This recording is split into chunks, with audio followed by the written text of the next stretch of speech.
Y por este mes de febrero vamos a estar realizando, y uno o dos domingos más de marzo, un paréntesis en el estudio de la carta a los Efesios. Y vamos a hacer una miniserie de 4 o 5 enseñanzas, 6 a lo mucho, sobre la salvación.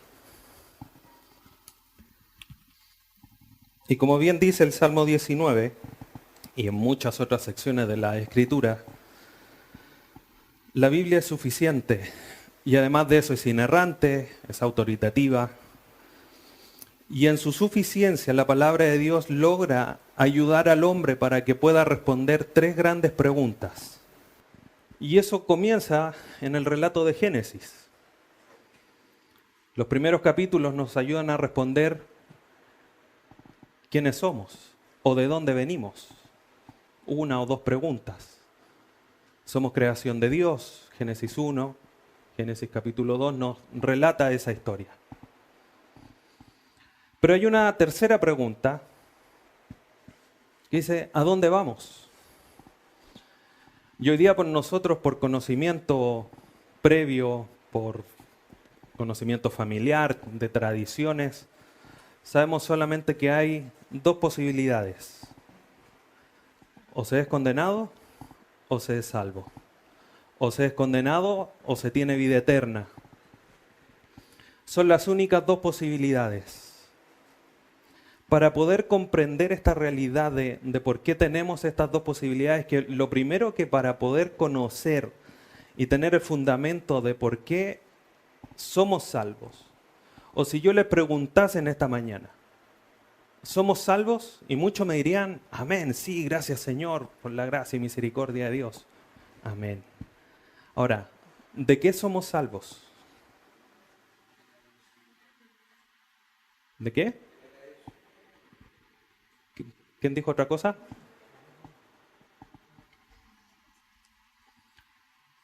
Para poder comprender y responder a cabalidad, con certeza, con convicción de que hemos sido salvados, lo primero que tenemos que entender es de dónde cayó o cómo llegó el pecado al hombre. Y el tema de hoy, como primer tema de esta serie, es la caída del hombre. Voy a pedir que abra su Biblia en Hebreos capítulo 2. Como texto base vamos a leer 2 versículos de este capítulo para después remitirnos a otra sección de las Escrituras para poder comprender y estudiar la caída del hombre. Hebreos 2, 14 y 15. Hebreos capítulo 2, versículo 14 y 15.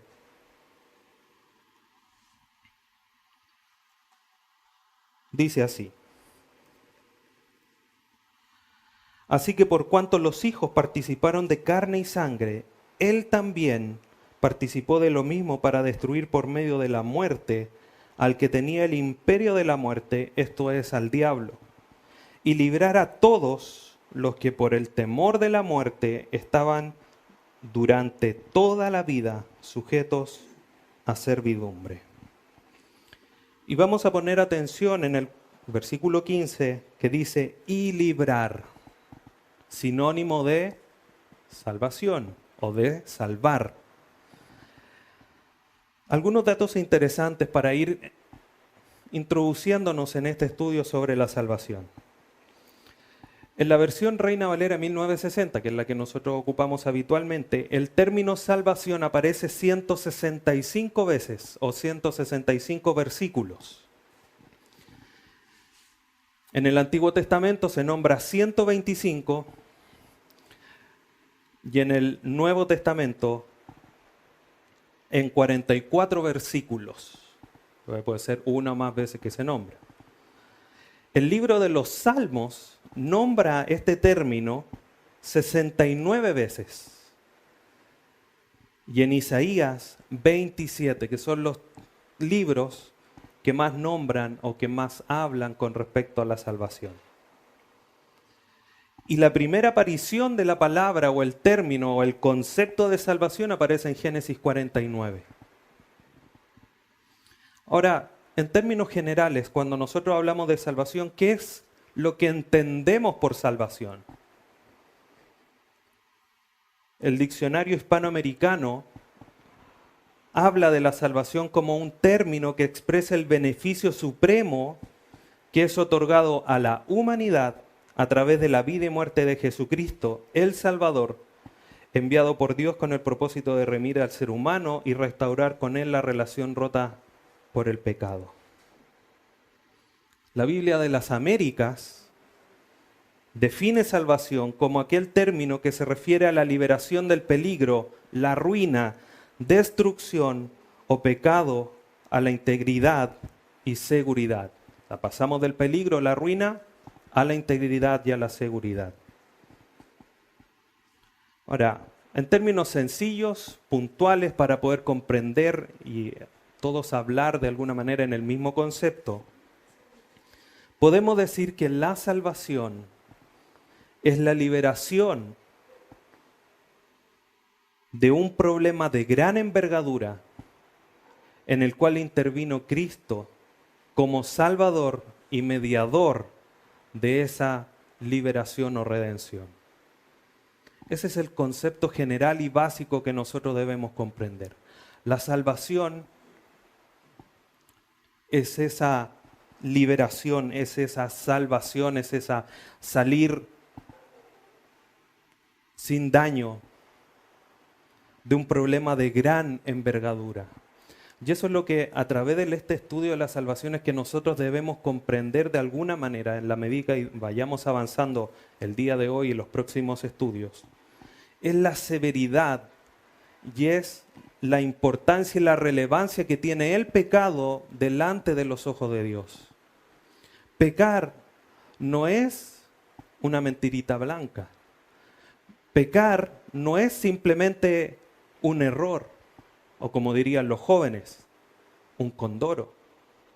Pecar tiene una implicación tan importante en la vida del ser humano que asimismo, a pesar de que hoy día nosotros hemos sido perdonados en Jesucristo, es que debemos de considerar el pecado como una realidad en nuestra vida y cómo nosotros, a pesar de ser salvos, podemos seguir faltando a nuestro Dios.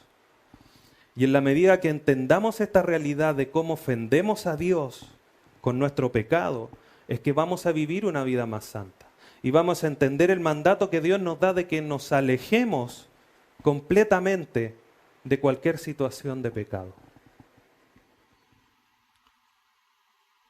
Esta definición, como comentaba recién, habla de un gran problema o un problema de una gran envergadura. Y para poder tener claro cuál es ese problema de gran envergadura, tan serio es este problema, debemos remontarnos muchos años en la historia. A Génesis capítulo 3. Vamos a Génesis capítulo 3, libro escrito humanamente por Moisés, espiritualmente por Dios, destinado a aquella generación que iba a entrar a poseer la tierra prometida. El libro de Génesis establece el principio de todas las cosas y es el sustento de todo lo que vamos a creer. Como creyentes, aparece en Génesis. Hoy día vamos a tomar nuestro estudio para ver el tema de dónde es que nace el pecado. Génesis capítulo 3, vamos a ir revisando algunos versículos, pero para comenzar vamos a leer los primeros 3. Génesis capítulo 3. Pero la serpiente era astuta. Ese pero nos conecta con la historia anterior. ¿Qué nos dice la historia anterior? Dios dándole al hombre a su ayuda idónea con la gran exclamación de Adán: esta es sangre de mi sangre y huesos de mis huesos.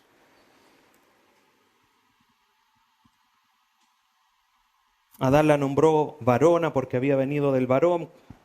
Génesis capítulo 2, versículo 23. Versículo 25 relata que estaban desnudos ellos dos y no sentían vergüenza. Ese es el contexto. Capítulo 3. Pero la serpiente, en este contexto ideal, en este contexto puro, donde no había vergüenza, no había pecado, aparece un pero.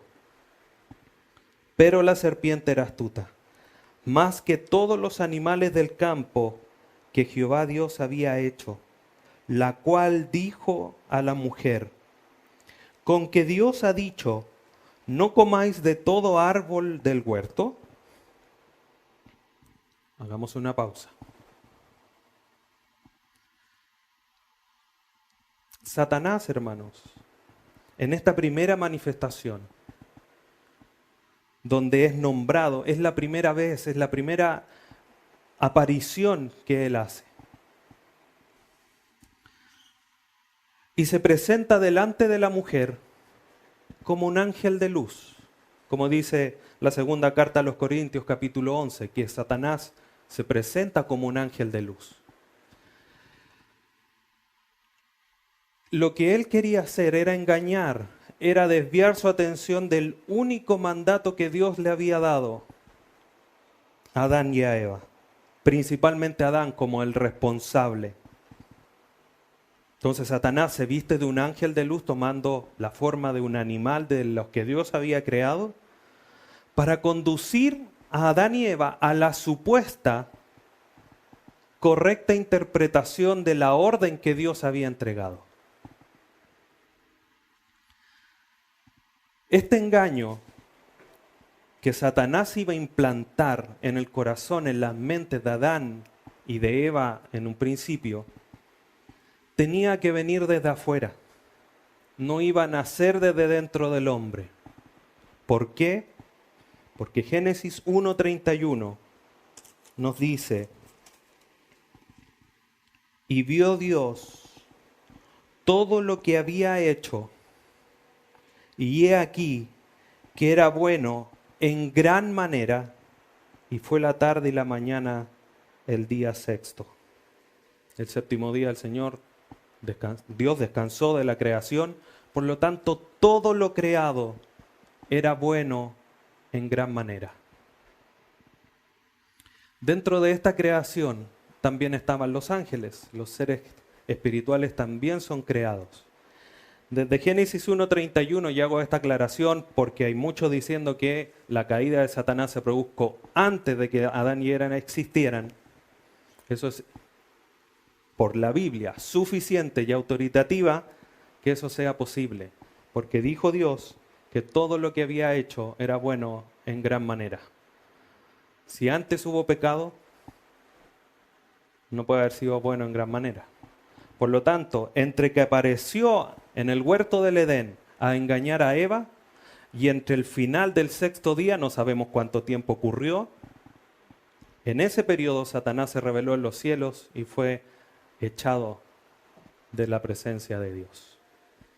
Porque es la ventana que nos queda para ser fieles a la Escritura en cuanto a lo que ella nos relata. Entonces Satanás aparece en forma de serpiente.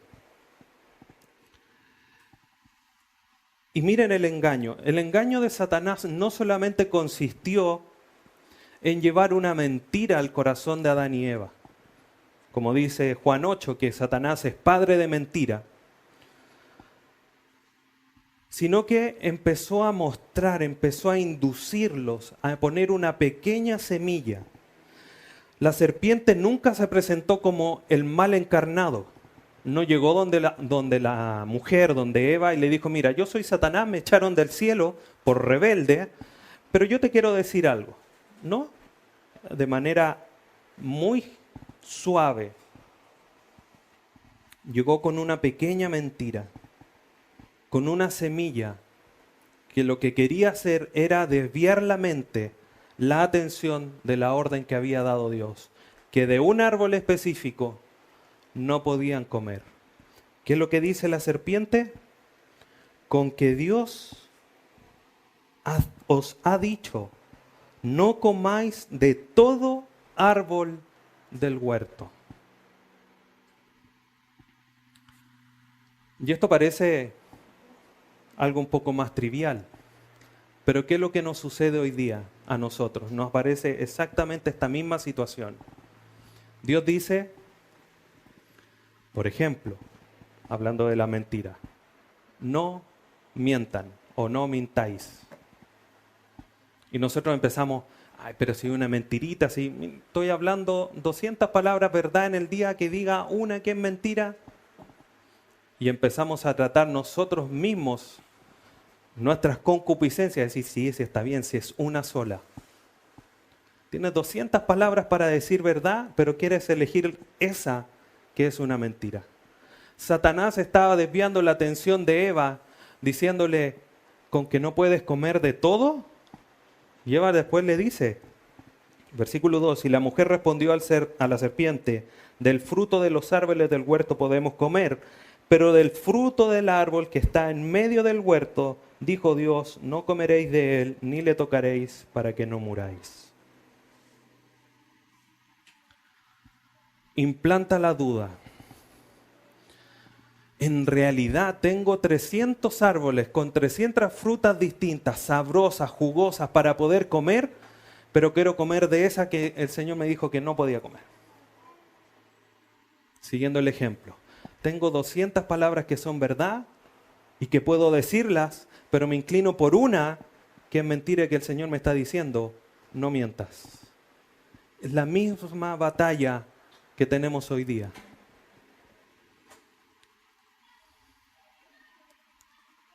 Cito a Helmut Tillich, que dice lo siguiente, de una forma muy significativa, el Padre Nuestro nos enseña la petición, no nos dejes caer en la tentación, ni siquiera nos permita llegar a la situación que nos pueda inducir a pecar. También es significativo que esta petición no diga, sácanos de la tentación, una vez hemos caído en ella, sino más bien, no nos dejes caer en la tentación.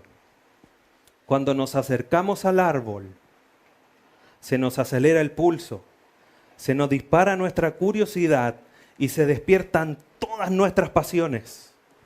En esas circunstancias, nuestra capacidad de tomar decisiones queda paralizada. Fin de la cita. Cuando por nuestra mente damos la posibilidad de tomar esta palabra que es mentira, ya es demasiado tarde. Porque nuestros sentimientos, nuestras capacidades mentales ya están inclinadas a tomar esta mentira y decirla. ¿Quién lo fue? Lo que le pasó a Eva. Versículo 4. Entonces la serpiente dijo a la mujer, no moriréis. Llamó su atención al árbol. Una vez que Eva ya estaba con su vista en el árbol, la serpiente le dice, no moriréis, sino que sabe Dios que el día que comáis de él, serán abiertos vuestros ojos y seréis como Dios, sabiendo el bien y el mal. Ese fue el resultado final de la historia, que Eva escuchó, miró el árbol. Tenía 200, 300, no sabemos cuántos árboles había en el huerto. Pero por supuesto que había más de uno. Y lo más probable es que tuviera varios para regodearse. Pero la serpiente logró poner su atención en el único que no tenía que poner su atención. Y uno se podría preguntar, ¿el resultado más terrible por algo tan pequeño, comer de una fruta de un árbol que Dios había mandado no comer? ¿Es una fruta? ¿Quién le niega una fruta a alguien que, si uno tiene un árbol frutal, deme una naranja, deme un níspero, un manzano, un damasco, ¿me da uno? Sí, saque. Es de lo más habitual. Pero si pensamos así, es que no estamos considerando la realidad de lo que es la palabra de Dios y a quien realmente ofendemos cuando no obedecemos esa palabra. Dios dijo, de ese árbol no van a comer. No es el hecho de comer una fruta, es el hecho de que Dios está mandando no comer esa fruta. Si Dios nos está mandando a no mentir, a ser honestos, si nosotros mentimos y no somos honestos, no es el hecho de mentir, es que estamos ofendiendo, estamos mirando en menos lo que Dios ha mandado. Cuando llegó Natán frente a David después que cometió adulterio y asesinato, Natán le dijo, de parte de Dios, no le dijo, ¿por qué adulteraste y por qué mataste? ¿Qué le dijo? ¿Por qué tuviste en poco mi palabra? La raíz de todo pecado es tener en poco la palabra de Dios. No mientas. Ay, sí, pero una mentirita blanca, una mentirita piadosa. Bíblicamente, hermano, eso no existe ni siquiera en el índice de la Biblia. Eva tenía claro que no podía comer del árbol. Adán sabía que no podía comer del árbol. Pero tuvieron en poco la palabra de Dios. Y cuando tenemos en poco, pecamos, transgredimos la ley de Dios. Ellos tenían solo una orden: de ese árbol no coman. Una sola. Y pecaron en contra de Dios con la única opción que tenían, teniendo 200 opciones más para no pecar. Los sentidos de Eva fueron vencidos y finalmente decidió comer junto a Adán, que llegó de manera posterior, de la manera en que está el relato bíblico. Y creyendo a la serpiente, queda la duda y podemos preguntarnos, ¿habrá Eva conversado con algún gatito? ¿Con alguna vaca? ¿Habrá llegado algún otro animal a meterle conversa a Eva? Dice, oye Eva, gracias por el pastito que sembraste. Le habrá dicho, la vaca está tan rico, está tan saludable. O el gato, o cualquier otro animal.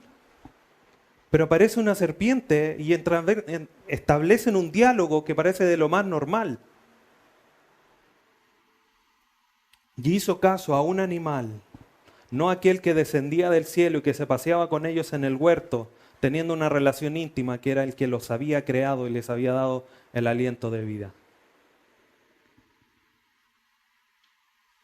Si bien esto no es un acto de rebelión franca, porque no es que se haya levantado Eva ni Adán y decir, vamos a pecar en contra de este Dios que nos creó y nos puso aquí en este huerto lleno de árboles.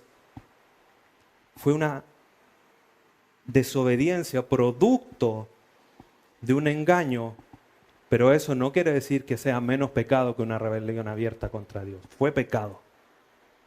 Y la paga del pecado es la muerte. Finalmente comieron de la fruta.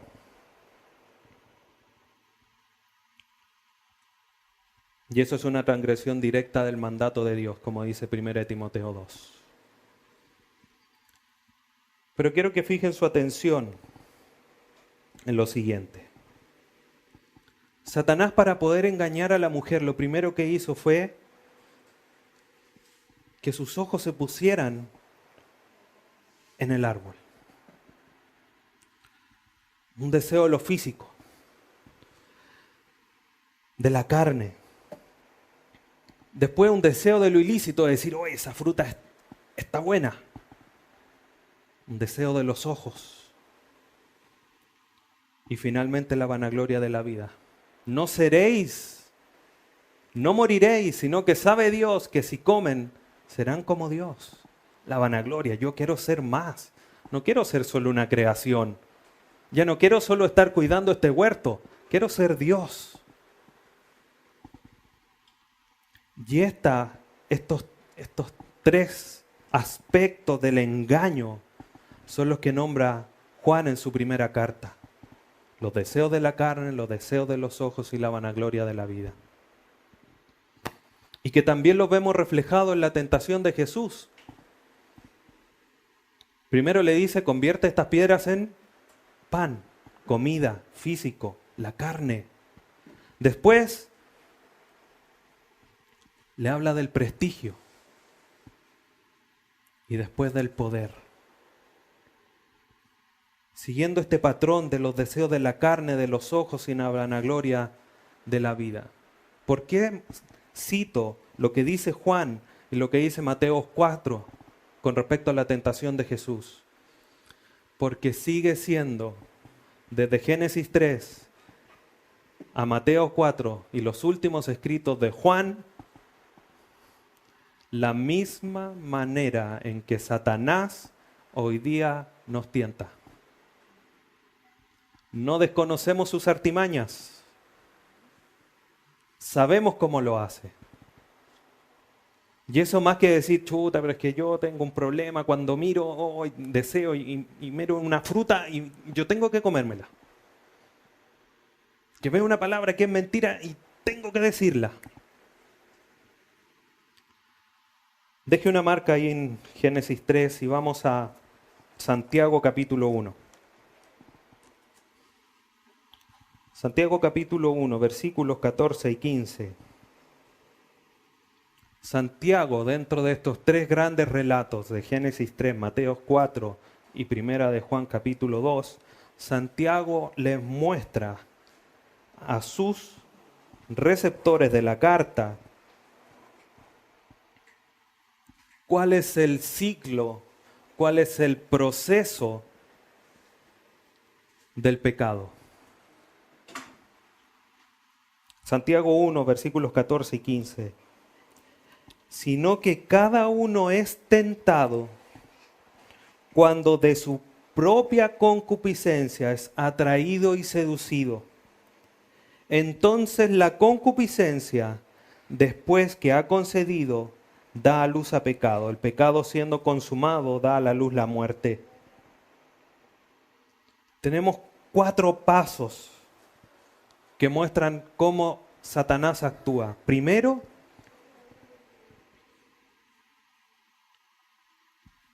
según su concupiscencia, es atraído. Eva no tenía la mínima intención de mirar el árbol. Sabía que no podía comer ni tocarlo porque iba a morir. Prefería estar lejos. ¿Qué hizo Satanás? Desvió su atención al árbol. Hoy día nosotros sabemos que robar es malo, que mentir es malo y varias órdenes más, varios mandatos más que Dios nos da. ¿Qué hacemos nosotros? Tratamos de no acercarnos. Satanás, ¿qué es lo que hace? Atraernos a eso. Como se dice, nos pone el dulce. ¿Y cuál niño nosotros decimos? Una paletita, una paletita. Y vamos a la paletita. Nos atrae. Pero después de la atracción viene la seducción, el engaño. Nuestra mente tiene una conmoción interna. Dice, no, eso no. Ya, pero igual podría ser. Hay un engaño interno. Y eso nos lleva a que haya un aumento y finalmente el triunfo del deseo. Es decir, no puedo, es que yo no debería, bueno, ya. Y una vez que eso ha ocurrido, como dice el versículo 15, entonces la concupiscencia, después que ha concebido, da a luz el pecado. Nos atrae, nos engaña, lo deseamos y finalmente se da a luz el pecado.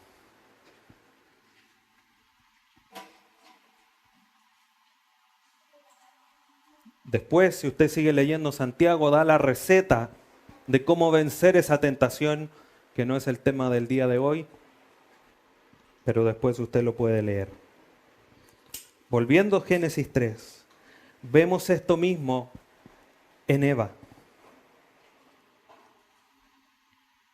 Satanás la trajo al árbol, que ella no quería mirar, la trajo. Versículo 6 de Génesis 3. y vio la mujer que el árbol era bueno para comer. No van a morir, le dijo la serpiente. La engañó. ¿Y qué pasó después? El deseo interno. Y vio la mujer que el árbol era bueno para comer y que era agradable a los ojos. Y árbol codiciable para alcanzar sabiduría. O sea, todos los sentidos de Eva quedaron completamente por el suelo, apagados. Ya era deseable, se veía jugoso, rico, iba a poder tener sabiduría, iba a ser igual a Dios. Y tomó de su fruto y comió, y dio también a su marido, el cual comió así como ella.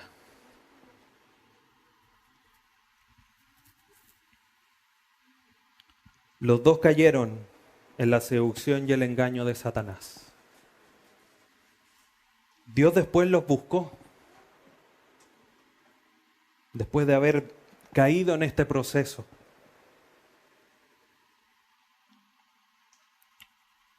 Versículo 7, entonces fueron abiertos los ojos de ambos y conocieron que estaban desnudos. Entonces cosieron hojas de higuera y se hicieron delantales. Y oyeron la voz de Jehová, Dios, que se paseaba en el huerto, como cualquier otro día. Dios lo sabía, pero como cualquier otro instante del día, Jehová Dios apareció en el huerto y se paseaba. Y llamó a Adán, quizás como otros tantos días. Adán, Eva, ¿dónde están? Conversemos. Tomémonos un tecito, una agüita de hierba. Compartamos una buena fruta. Y oyeron la voz de Jehová Dios que se paseaba en el huerto, al aire del día. Y el hombre y su mujer se escondieron de la presencia de Jehová Dios entre los árboles del huerto.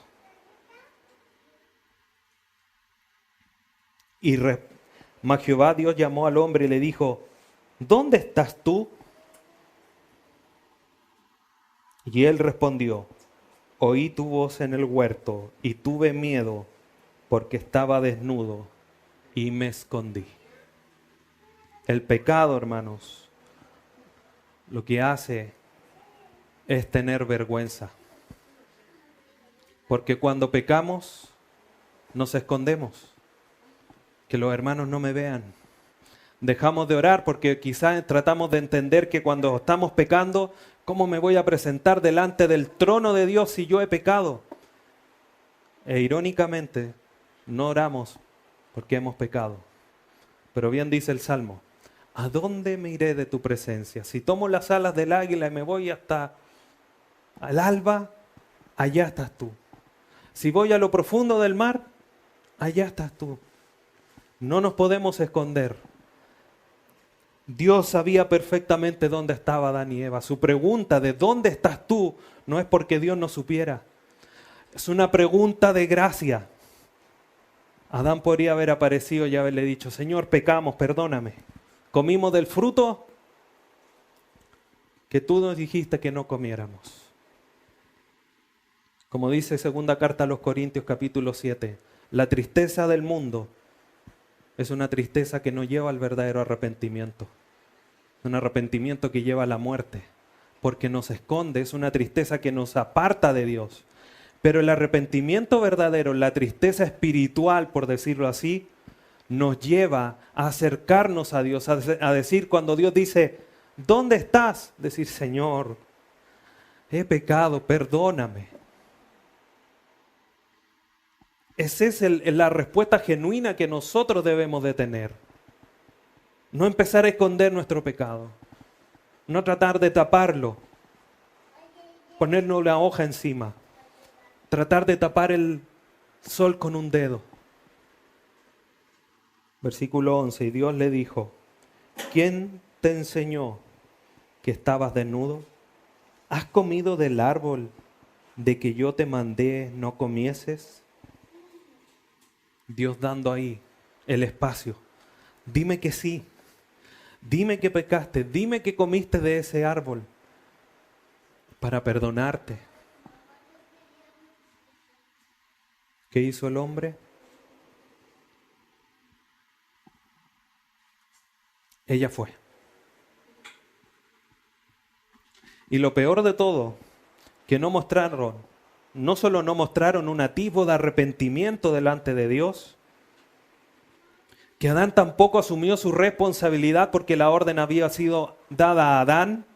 Dijo, Adán, de este árbol no comerás. Después creó a la mujer. Y Adán le enseñó a la mujer. La responsabilidad que tenemos los varones en nuestro hogar de enseñarle a nuestras esposas y a nuestros hijos lo que Dios está diciendo. Adán tenía la responsabilidad. Se lo enseñó, la mujer respondió bien. Dijo, no podemos comer de ese árbol, ni podemos tocarlo. Quizá Adán le agregó algo ahí al mandato de Dios, porque no es explícitamente lo que Dios dice en el mandato que le da a Adán. Sino que veamos esta respuesta. Versículo 12. Y el hombre respondió, la mujer, pero no dijo solo la mujer, dijo, la mujer que me diste por compañera, me dio del árbol y yo comí. En definitiva, Señor, aquí, mira, la mujer en realidad me pasó el árbol, pero tú tienes la culpa porque me mandaste esta compañera. Enrostrándole a Dios su error, entre comillas. Obviamente Dios no comete errores. La respuesta que Dios buscaba era que Adán dijera sí, comimos, o sí comí. Vino una serpiente que hablaba, nunca antes un animal nos había hablado, pero ella nos habló, nos sedujo y caímos. Sino que dijo la mujer, Dios, mujer, la serpiente. Ninguno fue capaz, ni Adán ni Eva, de dar una respuesta en arrepentimiento verdadero. Versículo 13. Entonces Jehová Dios dijo a la mujer, ¿qué es lo que has hecho? Y dijo la mujer, la serpiente me engañó y comí. Cero responsabilidad. Paréntesis. Todo tratamiento psicológico, hermanos, se aleja de esta realidad y sigue los patrones humanos y diabólicos de sacar la responsabilidad del ser humano. Si tú estás triste, estás deprimido, no es culpa tuya, dice la psicología, es culpa de 200 años atrás, cuando tu bisabuelo, no sé qué, es el medio ambiente, es tu jefe que te trata mal. Sacando la responsabilidad del ser humano. La consejería bíblica lo que hace es endosarle la responsabilidad al ser humano, porque el ser humano es pecador y ese es su problema espiritual. Por eso nosotros, como iglesia, yo personalmente como pastor, a nadie voy a mandar un día al psicólogo si es que tiene algún problema, sino que con la ayuda de la palabra le ayudaré, porque la palabra es suficiente. Segunda de Pedro nos enseña que todas las cosas, todo lo que no es necesario para la vida y para la piedad, nos ha sido dado a través del conocimiento de su Hijo Jesucristo. En pocas palabras, del conocimiento de su palabra. Todo para la vida y la piedad. Incluso para resolver esos problemas que creemos que no tienen solución bíblicamente, tienen solución. Cierro el paréntesis. Ninguno tomó su responsabilidad. Todos acusaron. No la mujer. Mujer, ¿qué hiciste? No la serpiente. Finalmente Dios no le preguntó nada a la serpiente porque sabía muy bien quién era la serpiente. No le dijo a la serpiente, pero serpiente, ¿qué pasó? Yo te creé. No le pidió una explicación porque sabía quién era que estaba detrás de esa serpiente. Versículo 14. Y Jehová Dios dijo a la serpiente, por cuanto esto hiciste, Maldita serás entre todas las bestias y entre todos los animales del campo. Sobre tu pecho andarás y polvo comerás todos los días de tu vida. Y pondré enemistad entre ti y la mujer, y entre tu simiente y la simiente suya. Esta te herirá en la cabeza, y tú le herirás en el calcañar. Para la serpiente hubo consecuencias, tanto físicas como espirituales. Física, fue maldita de una manera particular. Su maldición se extendió a toda la creación y quedó marcada de por vida por su infamia, por su engaño, por ese atrevimiento de ir en contra de los mandatos de Dios.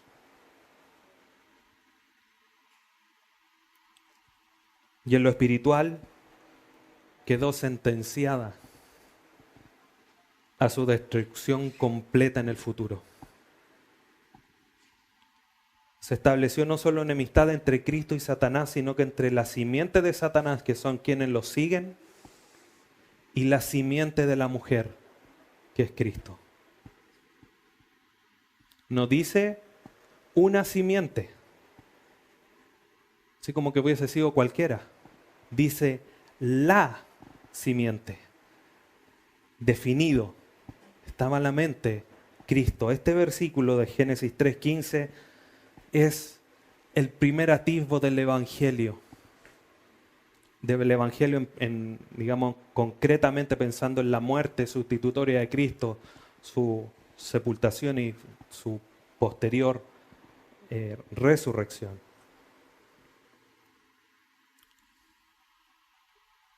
Versículo 16.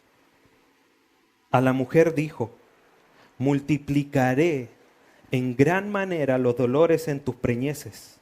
Con dolor darás luz a los hijos, y tu deseo será por tu marido, y él se enseñoreará de ti.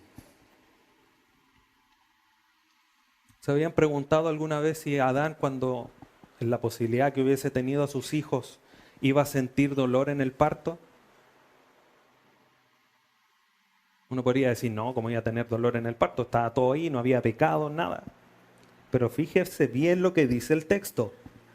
Dice: multiplicaré en gran manera. Por lo tanto, antes de la consecuencia de su pecado, el dolor en el parto sí existía. A consecuencia del pecado, Dios lo multiplicó en gran manera. Y ahora las mujeres tendrán una larga conversación con Eva al llegar al cielo. Así, mira, Eva, tuve 4 hijos, me acordé 4 veces de ti.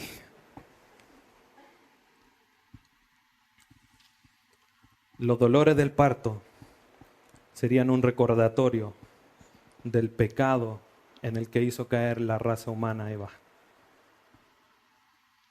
Pero además fue destinada a vivir en humilde sujeción a su esposo. Porque ella iba a querer, tus deseos serán el de tu esposo, tú quieras estar sobre él, pero el hombre se va a enseñorear de ti. Eso obviamente se ha extremado con el pecado y hay un abuso y un machismo. Bíblicamente hay una sujeción bíblica, sana, que Dios ha establecido. Pero por el pecado eso se distorsionó y están todos los abusos que hoy día conocemos y que han estado durante toda la historia. El hombre, versículo 17. Y al hombre dijo: por cuanto obedeciste a la voz de tu mujer y comiste del árbol de que te mandé, diciendo, no comerás de él, maldita será la tierra por tu causa. Con dolor comerás de ella todos los días de tu vida.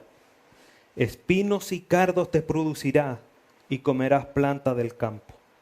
Con el sudor de tu rostro comerás el pan hasta que vuelvas a la tierra, porque de ella fuiste tomado, pues polvo eres y al polvo volverás. ¿Por qué Dios maldijo al hombre? Porque el hombre dio la espalda a Dios. La orden precisa había sido dada a Adán. No comerás de este árbol. Adán, a pesar de que su mujer Eva le estaba dando del fruto, él podía haber dicho, no voy a comer. Y quizá hoy día la historia sería distinta. Sabemos que Dios tiene un propósito finalmente a través de toda la historia. Pero fue Adán, la responsabilidad era de él de haber dicho no voy a comer. Pero él decidió obedecer a su esposa antes que a Dios. Adán abandonó el papel de guía que Dios le había otorgado. Y la mujer actuó de manera independiente a su esposo a pesar de que era él el que tenía a quien tenía que seguir. La tierra fue maldita. Antes la tierra producía. Siempre recuerdo este pasaje cuando vamos a la casa de un familiar y la selga se da como maleza. Uno sale al patio y hay acelga por todos lados, en el tiempo que uno vaya. Acelga como si fuese pasto. Así era la tierra, ese pedacito de tierra que hay ahí, como 1 metro cuadrado, es un Edén. Así producía, de la nada salían las cosas. Pero por culpa del pecado, el hombre ahora iba a tener que, con esfuerzo, con sudor, extraer lo bueno de la tierra. Deje un pedazo de tierra sin trabajar. Empieza a salir el pasto, la maleza, quizás que árboles, y se echa a perder la tierra. No se puede trabajar. Y esta maldición se extendió no solamente en la muerte espiritual del hombre, sino que también en la muerte física.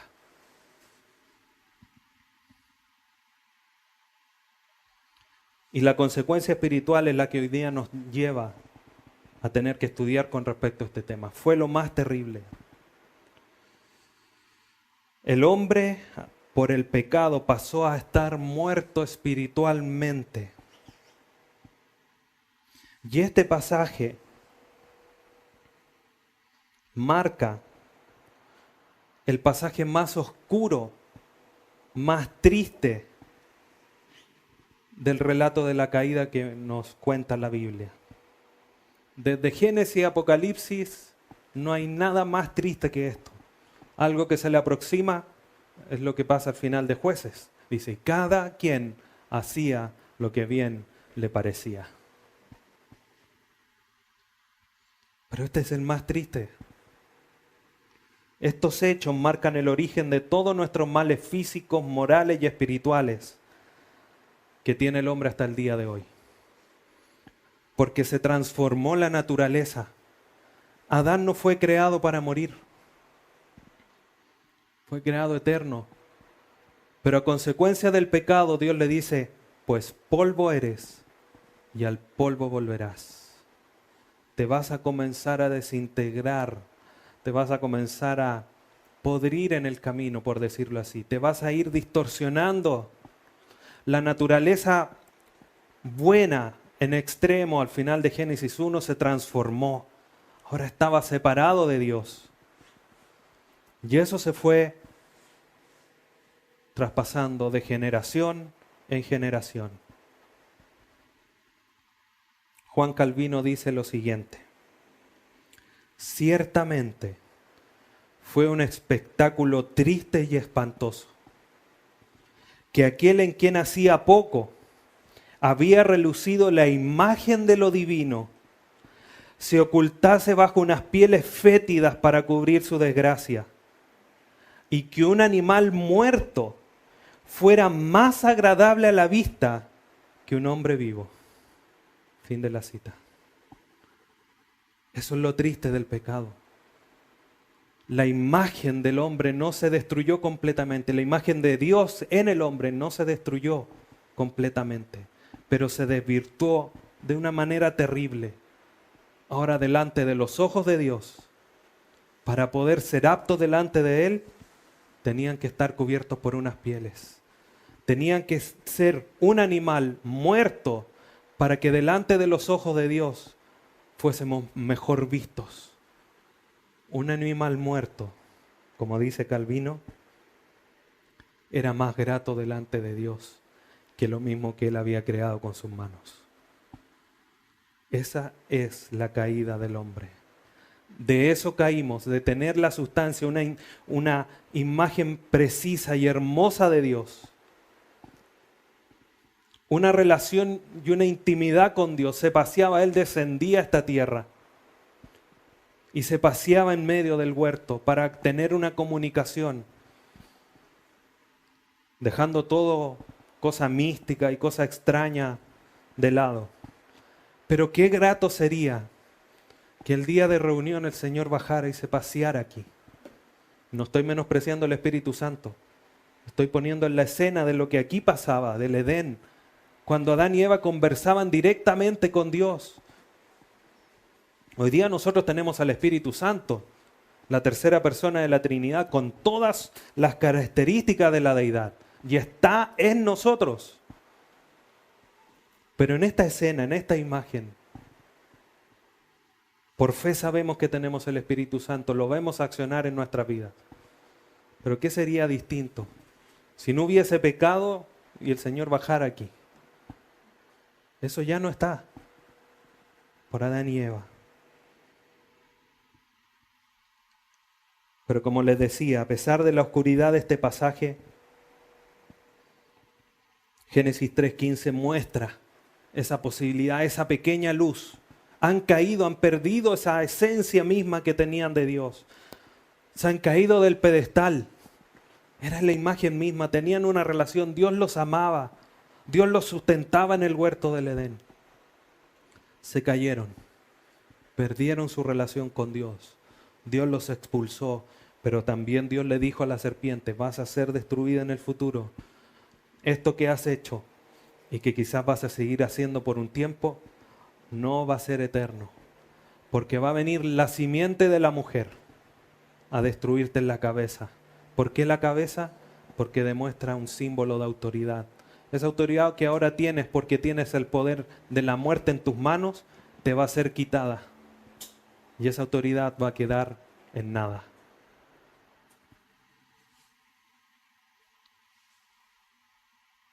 Y de alguna manera comenzó también no solamente a mostrar que alguien iba a venir a destruir a la serpiente, sino que la necesidad de que alguien reemplazara en la muerte al hombre.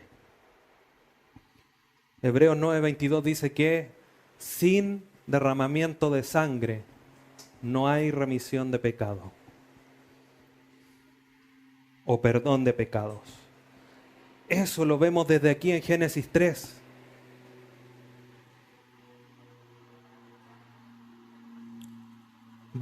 Versículo 20, Génesis 3.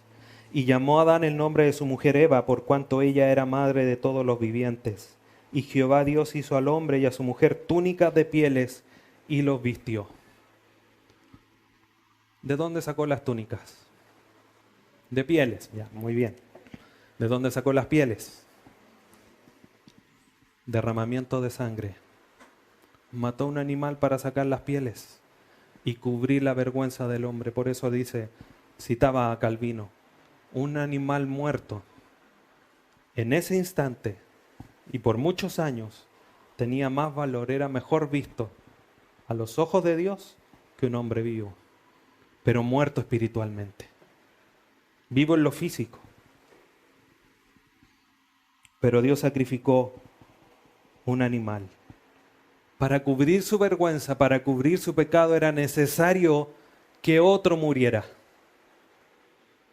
Y vemos a Cristo asomando ahí entre medio de las cortinas. Espiritualmente el hombre quedó desnudo ante los ojos de Dios. Como dice Apocalipsis 3:17. Que habla de la triste realidad, pero realidad al fin, de cómo quedó el hombre delante de los ojos de Dios. Apocalipsis 3:17. Porque tú dices, yo soy rico y me he engrandecido y de ninguna cosa tengo necesidad. Y no sabes tú que eres un desventurado, miserable, pobre, ciego y desnudo. A eso se tiene que enfrentar el hombre posterior a la caída. El sacrificio animal era una muestra de esa sustitución que iba a ser Cristo por nosotros. Porque no hay nada menos que pueda expiar nuestro pecado, que pueda calmar la ira de Dios, que el derramamiento de sangre. Se cree que a través de este sacrificio es que Adán y Eva aprendieron el presentar ofrendas a Dios. Porque si leemos Génesis capítulo 4, versículos del 1 al 4, dice, conoció Adán a su mujer Eva, paréntesis. Conoció Adán a su mujer Eva, ¿acaso no la conocía antes? ¿No habían vivido juntos? Esa palabra conocer quiere decir una relación íntima sexual, por si acaso. Cierre paréntesis. Conoció Adán a su mujer Eva, la cual concibió y dio a luz a Caín, y dijo, por voluntad de Jehová he adquirido varón. Después dio a luz a su hermano Abel, y Abel fue pastor de ovejas, y Caín fue labrador de la tierra. Y aconteció, andando el tiempo, que Caín trajo del fruto de la tierra una ofrenda a Jehová. Y Abel trajo también de los primogénitos de sus ovejas, de lo más gordo de ellas, y miró Jehová con agrado a Abel y a su ofrenda. ¿Quién le enseñó a Abel que tenía que llevar el primogénito o que tenía que presentar ofrendas a Jehová de la que fuese? Habían presenciado la muerte, lo más probable, no podemos ser categóricos en esto, pero podemos deducir que vieron ese sacrificio cuando Dios mató a los animales para cubrir su vergüenza. Y así se fue extendiendo esta costumbre de presentar, antes que Dios lo solicitara en su ley, por supuesto. Hermanos, esta condición, esta realidad de la caída del hombre, es la que establece finalmente la condición pecadora del hombre. Desde el mismo Adán, Adán no queda fuera, desde el mismo Adán en adelante, hasta cuando Dios lo determine.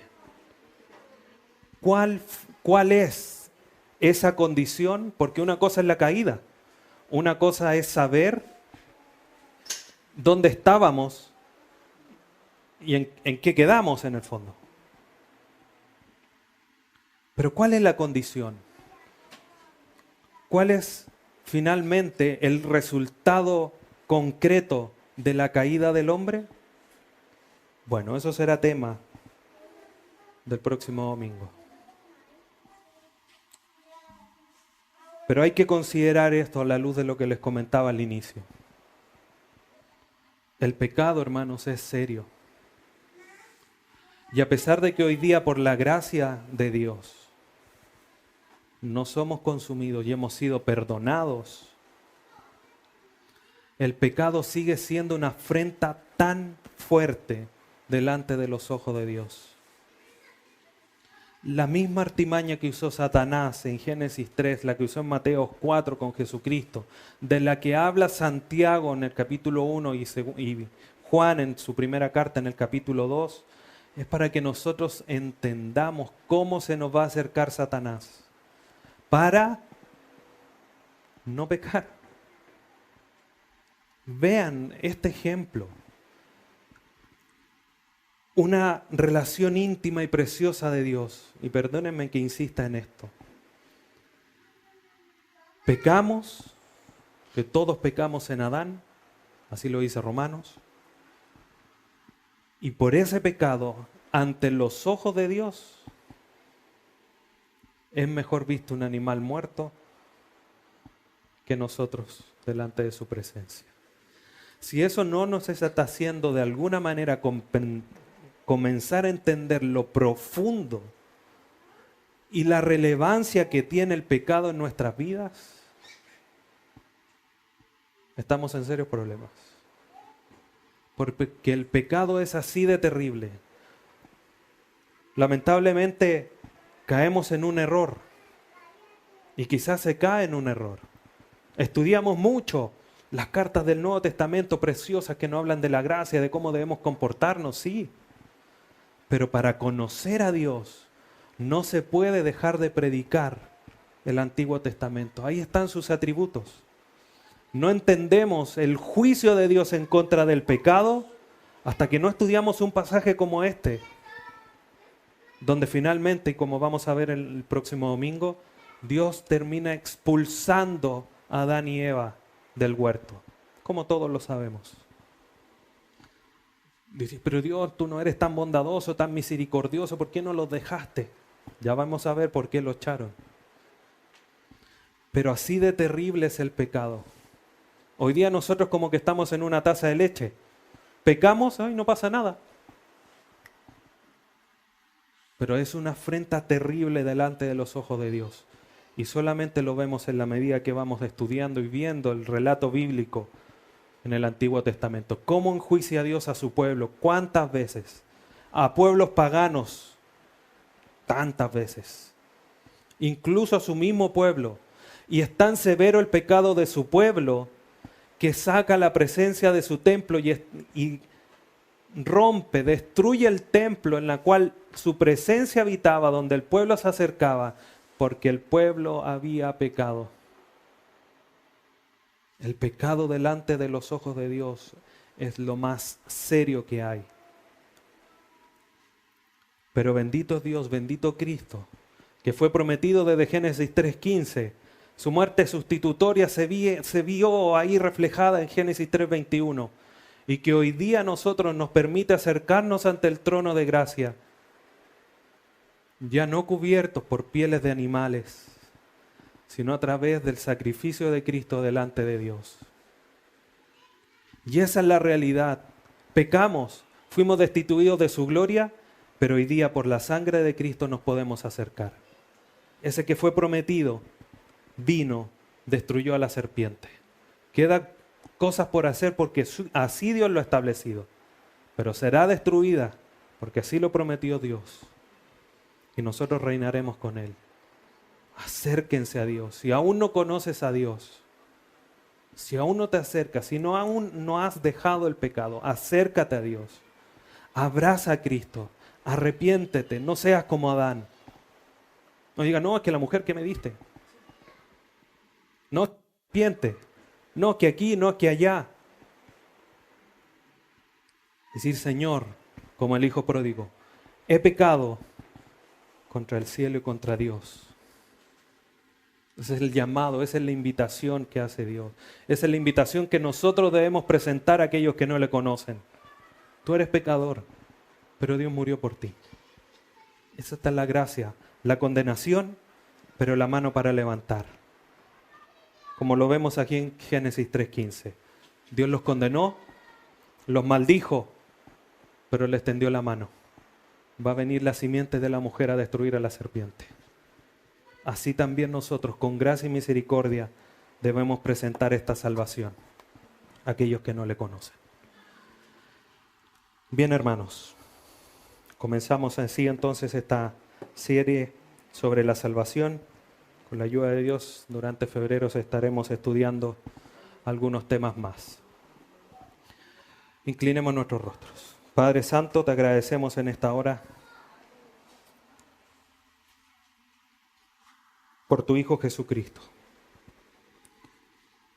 Porque a pesar de que hace tantos años atrás, 10.000 años atrás, allá en el tiempo de la creación,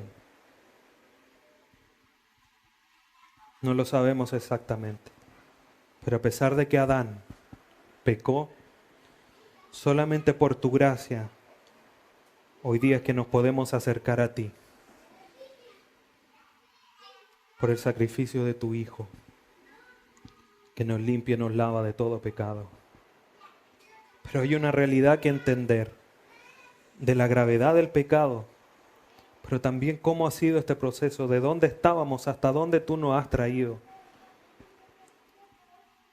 Y te pedimos, Señor, que a la luz de todos estos estudios que haremos, tú nos ayudes a comprender de dónde tú nos has salvado, para aún ser más agradecidos a ti por lo que has hecho en nosotros, al salvarnos y al rescatarnos de este grave problema que nosotros no teníamos absolutamente nada que hacer para resolverlo, sino que tú, en tu amor, misericordia, bondad y gracia, lo has resuelto para rescatar a aquellos que tú has creado con tus propias manos. Te damos gracias, Dios eterno, por este mensaje a través de tu Hijo Jesús, nuestro Señor. Amén.